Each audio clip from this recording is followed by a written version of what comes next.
Muy buenas tardes, bienvenidos a nuestro programa, nuestro noveno ciclo ya en el aire de Prevención TV. Vamos a tocar un tema que alguna vez ya hemos tocado, pero que siempre es útil repasar. Ese tema del que vamos a hablar hoy es de los análisis en general, las cosas que ustedes no pueden desconocer, digámoslo así, y en particular aquellos temas que nos interesan para la especialidad a la que nos referimos. Así que luego de un breve corte, estamos con Javier desarrollando el tema. Bueno, cuando hablamos de análisis clínicos, que fue el tema que planteó Fernando al empezar el programa, son una serie de laboratorios que nosotros podemos hacer y es prácticamente una radiografía exacta de lo que nos puede estar pasando en distintos órganos, en distintas estructuras del cuerpo. Por lo tanto, es un análisis primordial, importante. ¿Y con qué periodicidad debe hacerse? Por lo menos, si uno no tiene idea de que haya alguna patología para controlar, un análisis anual, y en función de ese análisis después surgirán derivaciones de ese análisis para investigar alguna cosa que salga desfasada en esos análisis y nos permita ahondar un poquito más profundamente en el tema. Llámese, por ejemplo, aparece un colesterol elevado, bueno, hacer un perfil de lípidos bien completo, que puede estar ahí y ya nos está dando alguna pauta. Por ahí nos viene algún análisis con un diagnóstico de una esteatosis hepática, que es una infiltración grasa del hígado. Eso puede tener consecuencias importantes para el organismo, cómo nos debemos manejar. Y bueno, y así sucesivamente vamos a ir tocando distintos ítems, la parte renal, la parte urinaria, marcadores que en este momento contamos con elementos muy importantes como para nosotros a través de un laboratorio poder llegar a tener idea o predecir que puede un paciente tener un evento cardiovascular. Correcto, tengan presente que los análisis pueden ser de distinto tipo. Es decir, tenemos lo que ustedes saben, análisis de sangre y análisis en orina. Puede haber otro tipo de análisis que en realidad son análisis más especializados en general, que un especialista pide en determinadas sustancias del cuerpo, o a veces buscando infecciones, lo que ustedes conocen como cultivos. Por ejemplo, el urocultivo de una orina infectada, que tiene sus propias características, su propia forma de tomarlo y su tiempo para tener un resultado. En realidad, cuando uno plantea análisis desde el punto de vista de un estudio, de una evaluación clínica, plantea sangre y orina, nada más que esto. La sangre, a su vez, uno busca diferentes determinaciones. Busca, por ejemplo, y va a ser lo que primero van a ver en cualquier análisis, lo que llamamos el hemograma. ¿Qué es el hemograma? El hemograma es un conjunto de determinaciones que básicamente mide la cantidad de glóbulos rojos que tenemos, es decir, aquellas células que transportan el oxígeno por nuestra sangre, la cantidad de glóbulos blancos, que son los encargados de las defensas de nuestro organismo, y por otra parte, las plaquetas. Las plaquetas son esas células especiales que tenemos, que son aquellas que van a colaborar en la cicatrización de cualquier sangrado, las que van a desarrollar esa especie de taponcito o cascarita para evitar que el sangrado continúe adelante. ¿Es eso nada más un hemograma? No, el hemograma es mucho más amplio, pero se entra ya en una serie de características técnicas que por ahí, cuando se es paciente y no médico, carecen de importancia. Pero bien, ya de esta primera etapa se deducen 3 cosas. ¿Me viene bien saber los glóbulos rojos? Sí, me viene bien saber si estoy anémico o no, porque hay anemias benignas y anemias que no lo son. Y ahí ya hay un primer punto a veces para corregir. Como dijo Javier, hay veces que de un hemograma, que es una cosa simple y tonta, se derivan otras, porque si yo tengo anemia me va a interesar, por ejemplo, saber qué hierro tiene el paciente en sangre. Y el hierro no es una determinación habitual que pida ningún clínico de rutina, excepto que el paciente sea un anémico conocido. Pero, por ejemplo, en el caso puntual que dijo Fernando de la anemia, nosotros podemos definir a la anemia por una H y una B larga, que es hemoglobina, que es el transportador de oxígeno.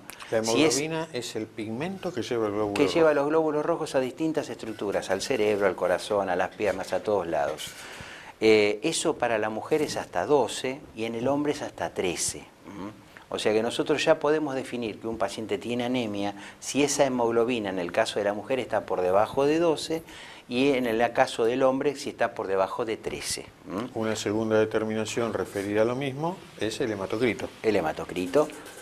Que el hematocrito también tiene valores que difieren un tanto según se sea hombre o se sea mujer, y el hematocrito en realidad es un porcentaje. Así como Javier habla de un número puntual para la hemoglobina, en el caso del hematocrito es un porcentaje por debajo del cual uno puede o no hablar de anemia. Y la tercera determinación que acompaña a esto, por supuesto, es la cantidad de glóbulos rojos que tenemos. Es decir, hay una primera determinación que son los glóbulos rojos, debajo de eso van a ver la hemoglobina, debajo de eso van a ver el hematocrito.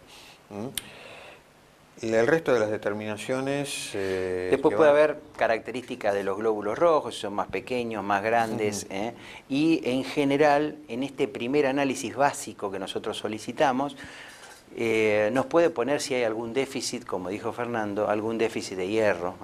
Cuando habla de hipocromía, me está hablando de que hay una falta de hierro, y eso puede estar, por ejemplo, determinando un cuadro anémico en el paciente. El paciente está muy cansado, muy agotado, se cansa fácilmente. Cuando antes podía caminar determinada cantidad de cuadras, ahora tiene que hacerlo menos, está con fatiga o cansancio en forma permanente. Eso ya nos da una pauta, de una sospecha de que el paciente puede tener algún déficit de glóbulos rojos o de hemoglobina, o ambos a la vez, o de hematocrito bajo. Entonces, uno, si ve una hipocromía, ya puede pensar que hay un déficit de hierro, por ejemplo.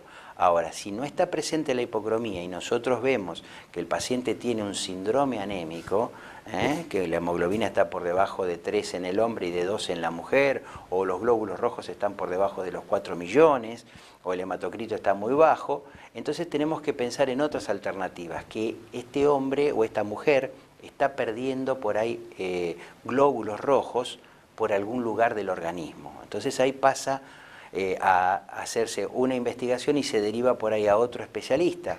Lo más probable y lo más concreto y lo más frecuente es que pueda tener algún sangrado a través del intestino o a través del estómago con una gastritis muy importante.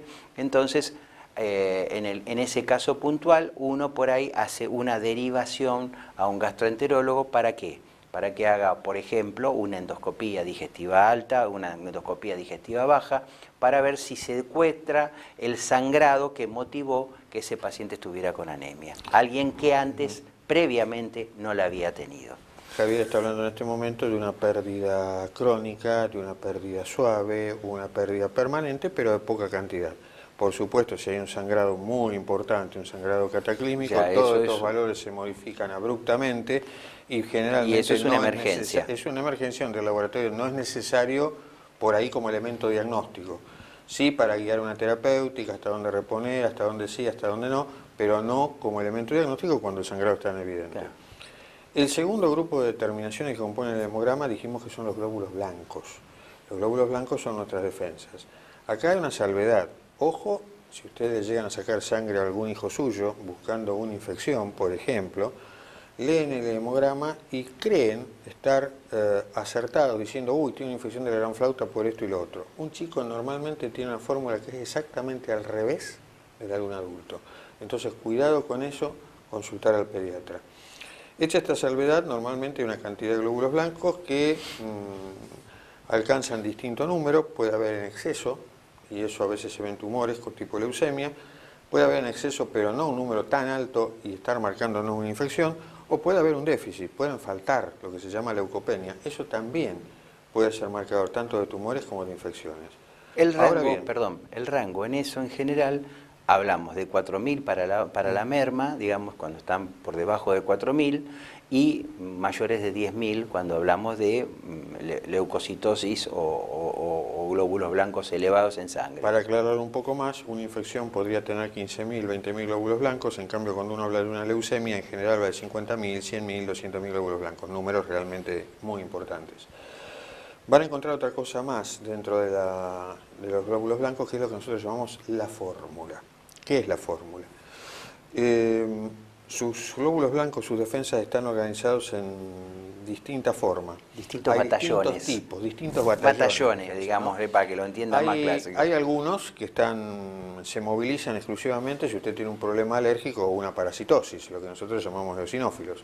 Hay otros que se movilizan si el problema es exclusivamente bacteriano, los neutrófilos. Y hay otros que se movilizan exclusivamente si el problema es viral, y eso es lo que llamamos linfocitos. Normalmente hay más en un adulto neutrófilos que linfocitos, pero cuando hay una preeminencia muy grande de uno sobre el otro, recién ahí podemos estar autorizados a decir, bueno, es una infección de tal tipo, una infección de tal otro. Sí, No me ya dejen están señales de humo que se nos fue volando este bloque, así que no toque el control remoto y vamos a seguir hablando de este análisis de sangre basal que nos está derivando en distintas patologías y que es importante que nosotros hagamos estos controles, por lo menos anualmente, para tener una idea de dónde estamos parados en cuanto a todos estos resultados que vimos. Breve corte y continuamos con el programa.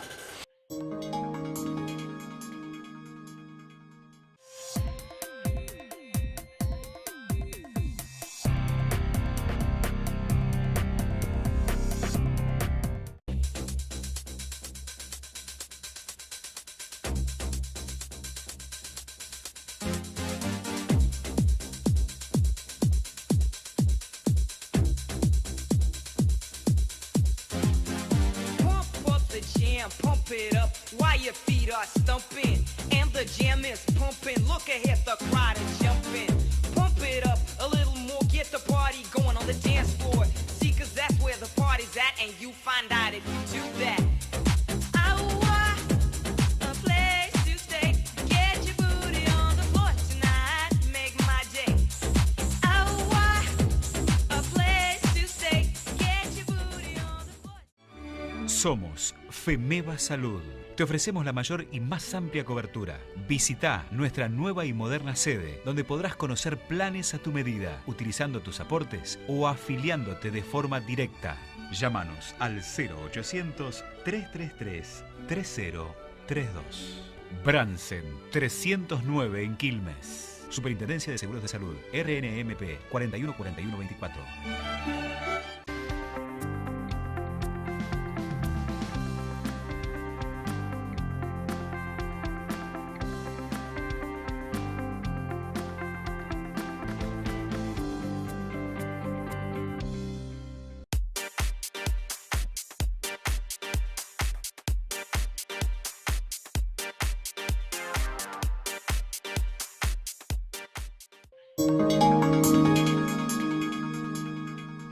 Bueno, volvemos del corte, estábamos hablando justamente del hemograma y nos quedaba la última determinación importante del hemograma, que son las plaquetas. Acá me quiero detener un poco porque a raíz de que uno dice, se plantea esto, ¿por qué plantea uno un programa de laboratorio? Porque más de una vez vienen preguntas de los pacientes directas y esta es una. Uno suele encontrar que las plaquetas tienen un número, ese número como valor normal suele ir de 150.000 a 500.000. Entonces viene algún paciente horrorizado y me dice, tengo 120.000, estoy mal, ¿qué pasa con esto? En realidad, muchas de las medicaciones que uno administra al paciente que son necesarias pueden disminuir el número de plaquetas y algunas directamente actuar sobre el mecanismo de acción de las plaquetas, como la aspirina. Ningún médico se va a preocupar seriamente si en vez de 150.000 el paciente tiene 120.000.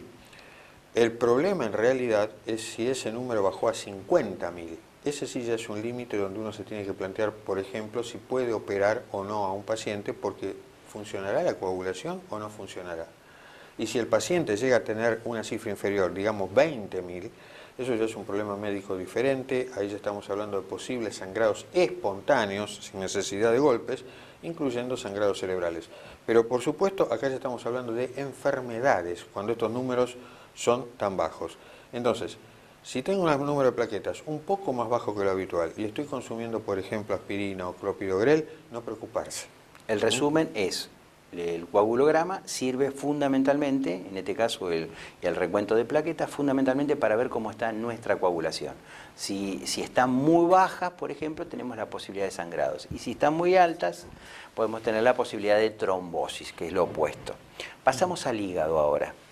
El hepatograma. Nosotros pedimos un hepatograma. En el hepatograma nos van a salir determinados valores. El hígado es un órgano muy noble, que solamente con un 10% de que esté funcionando bien nos puede entregar valores absolutamente normales y el resto puede estar bastante enfermo.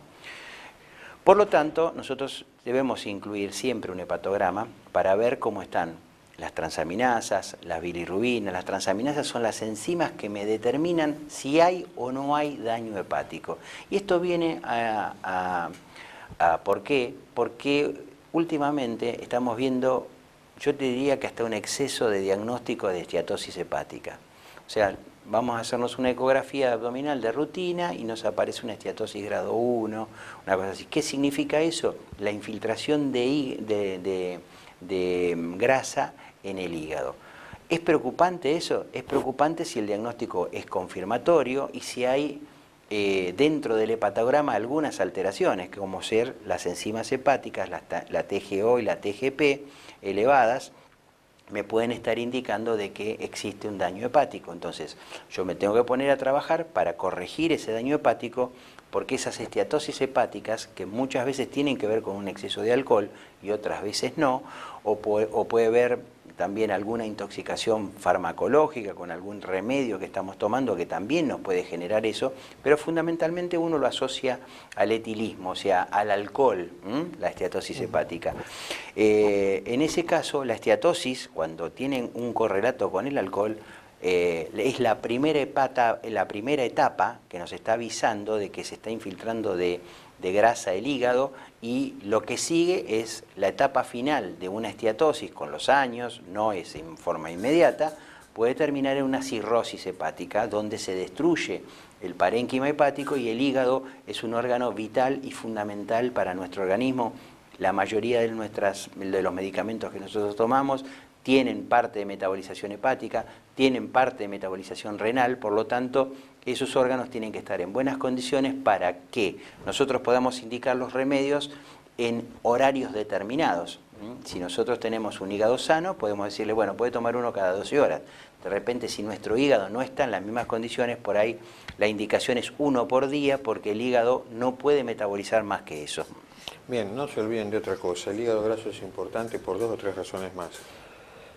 Por supuesto, la historia puede seguir como plantea Javier en el hígado, esto es cirrosis y hasta carcinoma, o sea, cáncer hepático, pero también, en general, cuando uno encuentra un hígado graso, eso señala con el correr del tiempo trastornos del metabolismo dentro del corazón. Señala la posibilidad de cánceres extrahepáticos, como por ejemplo cáncer de colon. Entonces, por supuesto, esto es hablando ya de una esteatosis importante, no un grado 1. Pero cuando uno detecta esto puntualmente, hay una buena serie de razones dentro y fuera del hígado para combatirlo y para no dejar que avance. En el hepatograma básicamente uno concentra las enzimas hepáticas, como termina de decir Javier, transaminasas, gamma-glutamil transpeptidasa, bueno, en fin, una serie de nombres que tal vez a ustedes no les digan nada, pero el solo hecho de que estén elevados debe llevar al clínico o cardiólogo que los vea a pedir una serie de estudios complementarios como para ver realmente si existe o no algún problema. Un segundo grupo de determinaciones dentro del hepatograma es lo que conocemos como bilirrubina. Sí, el pigmento amarillo, ese que usted se pone amarillo cuando tiene hepatitis, eso es la bilirrubina, que a su vez se divide en dos, directa o indirecta, dependiendo si se genera en un problema en el hígado o en un problema fuera del hígado. ¿Se puede generar fuera del hígado? Sí, se puede generar fuera del hígado, y eso pasa cuando se destruyen los glóbulos rojos, concretamente, lo que nosotros conocemos como hemólisis. ¿Es lo único que tiene el hepatograma? No, un hepatograma bien hecho tiene que incluir además otra serie de determinaciones, porque como dijo Javier, el hígado es un órgano noble, y es un órgano muy noble. Fíjese que lo desintoxica de pastillas. Fíjese que cuando usted agotó el azúcar de su caminata en 5 minutos, el azúcar sale del hígado después, es decir, es un buen sistema de depósito. ¿Fabrica algo? Sí, fabrica las cosas con las que usted va a poder coagular, fabrica la vitamina K. Entonces, esa determinación de la coagulación también tiene que formar, el famoso tiempo de protrombina y demás, también forma parte de la determinación hepática. Finalmente, cuando un hígado anda muy mal, el paciente no coagula, pero ¿sabe qué cosa le da muy bien o muy baja? El colesterol. Cuando el hígado anda muy mal, el colesterol baja de una manera abrupta. Entonces, el colesterol total, no el HDL, claro, ni el eso se pide una eso parte. es otro tema, pero el colesterol total debería formar parte también de un hepatograma. En general forma parte de un general forma parte de un hepatograma, y cuando nosotros lo vemos elevado, por ejemplo, bueno, ahí hacemos un perfil más ampliado. En general, siendo cardiólogos, nosotros lo pedimos de rutina, que es el HDL, que es el colesterol bueno, el que hace el circuito reverso, el que se mete en la pared de la arteria, saca las placas de colesterol, las lleva al hígado y por materia fecal las elimina. El LDL, el capicúa, como le gusta decir a Fernando, que es el malo de la película, que me tapa las arterias, o sea que hace el circuito al revés del HDL que nos protege, me tapa las arterias. Y otra sustancia que son los triglicéridos, que es una sustancia grasa que, si bien no tiene que ver con la obstrucción concreta de las arterias, sí me espesa la sangre y me puede traer complicaciones. Y si su valor es muy elevado, hablamos de 400 miligramos, puede traernos hasta una pancreatitis aguda. De ese tipo de patologías se derivan a su vez otra serie de análisis. Si usted está amarillo, cuando llega, obviamente el hepatograma se impone. En ese hepatograma va a encontrar esa bilirrubina de la que hablamos, va a encontrar ese examen de enzimas del que hablamos, le van a hablar de una enzima más que hasta acá no hablamos, que es la fosfatasa alcalina, que también se eleva, y le van a pedir algo que se llama amilasa, que es algo que pide cualquier clínico de rutina ante un dolor abdominal. Es decir, el motivo de consulta también muchas veces dirige de alguna forma el pedido que uno hace. No es un fenómeno habitual pedir una amilasa si uno va a un chequeo de rutina, pero si usted le dice a su médico, mire, estoy acá porque en realidad tengo un dolor, aunque el dolor parezca una gastritis que no tenga nada que ver, seguramente le van a pedir una amilasa. Esto no forma parte de un hepatograma, pero sí forma parte de una rutina ante un dolor abdominal. Y la amilasa lo que nos indica, si están elevadas, puede decir que hay un daño en el páncreas. Correcto. Fundamentalmente. O sea que estamos cursando por ahí un episodio de pancreatitis o una agresión pancreática. El otro tema muy importante que nosotros vemos en el laboratorio es el tema de la funcionalidad renal de los pacientes. Nosotros con la urea, la creatinina, el ácido úrico, que son, digamos, de batalla, podemos saber cómo está ese riñón, cómo está filtrando el riñón, y si nos cabe alguna duda, es un paciente que está con dudas y tenemos parámetros elevados de lo que sea urea, creatinina o ácido úrico, podemos pedir, o el ionograma sérico nos está indicando que por ejemplo, el potasio está muy elevado. Nosotros podemos pedir lo que se llama un clearance de creatinina, que es para ver fundamentalmente el filtrado de ese riñón, para también tomar la toma de decisiones, para ver si está un paciente en una insuficiencia renal incipiente o una insuficiencia renal crónica, y derivarlo eventualmente a un nefrólogo. No nos queremos ir antes de, nos están haciendo señas del programa. Últimamente nosotros estamos solicitando 3 análisis desde el punto de vista cardiovascular, que son muy... ¿Lo querés hablar ahora o lo querés dejar para un programa venidero? Lo dejamos pendiente. Esos análisis son el fibrinógeno, la PCR ultrasensible y la homocisteína. En el próximo programa vamos a hablar de ellos en detalle, y qué nos pueden aportar esos 3 análisis, lo vamos a ver en el siguiente programa. Así que van a tener que esperar 7 días más para encontrar la respuesta a esta inquietud. Breve corte y cerramos el programa. Bueno, llegamos así al final de esta primera charla que hemos tenido de laboratorio. Esperamos que haya servido para clarificar cosas, que les haya gustado, que sepan por qué les piden lo que les piden. Así que sin nada más que agregar, Les agradecemos a ustedes la fidelidad, a los sponsors por supuesto también, y los esperamos en una nueva emisión dentro de 7 días. Que tengan ustedes una muy buena semana y la verdad nos encanta hacer este programa, esperemos que les haya sido de mucha utilidad y bueno, nos encontramos dentro de 7 días en una nueva edición de Prevención TV. Hasta entonces y excelente semana para todos ustedes.